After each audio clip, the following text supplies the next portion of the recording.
So this is a paragon tree update. Why am I making this video? Because somebody in my game was saying, hey, could you make a video on this? I was like, sure, why not? It's content at the end of the day.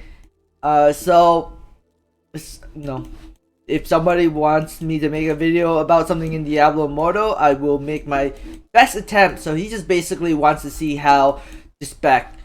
How to do maximum damage, you would have, you need more points. But if you abolish Treasure Hunter and go straight for what you want to go for all the paragon trees is damage and armor penetration, because that's crit damage, especially if you're a crusader.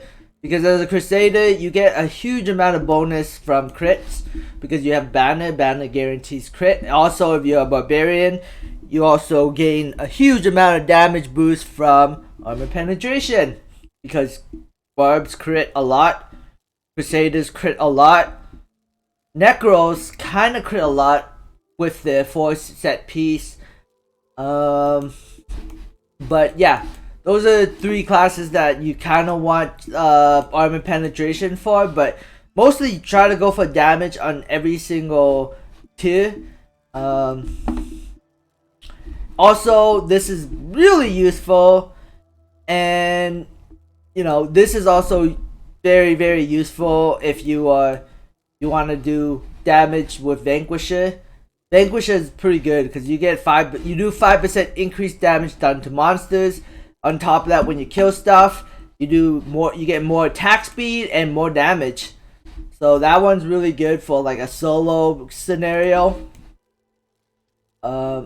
Survivor is for if you want to push challenge risks. Treasure Hunter does work. I've tested it in dungeons with my friend.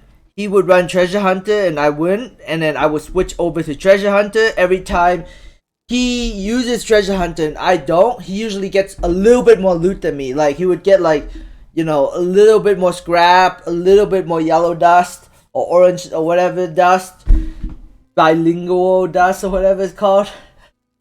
So it does work. So I mean, if you want to run Treasure Hunter, that's that will take away from your damage, but it does work. What you want is basically this one, Treasure Find and Greed. To increase Treasure Find, you don't really need the orbs, you don't really need luck. But, that's just my opinion. Gladiator is like a must-have for most PvP, just because of cheat death. Cheat death is so OP. Just prevents you from dying every 210 seconds. Long cooldown, but that once.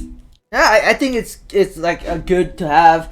I mean, if you don't want to run Gladiator, there is another one that is pretty OP. It's called Duelist.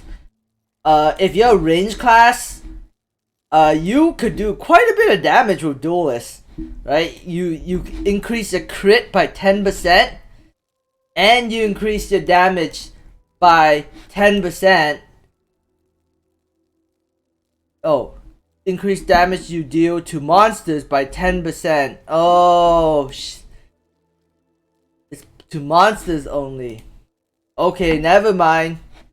I thought it was to players too. That would have been nice if it was to players too. Duelist is kind of good for PvE if you want to switch over to Vanquisher. So I guess Gladiator is a must-have for any PvPers. I always Battleground, at least 3 games a day because I want the loot from the Battleground. So I always have to have this no matter what. Plus, at the end of the node, there's damage, so I always take that. But basically, that's what you want to do. You want to go for all the damage and armor penetration. But if you're like a wizard, I think damage is more important than armor penetration. Unless you're like running a crusader, then armor penetration is pretty good for also a wizard. Like a wizard? Mage? Wizard? Whatever, same thing. So, yeah. Anyways, that's it for the video. don't really have too much to say. Thanks for watching and have a great day. Bye.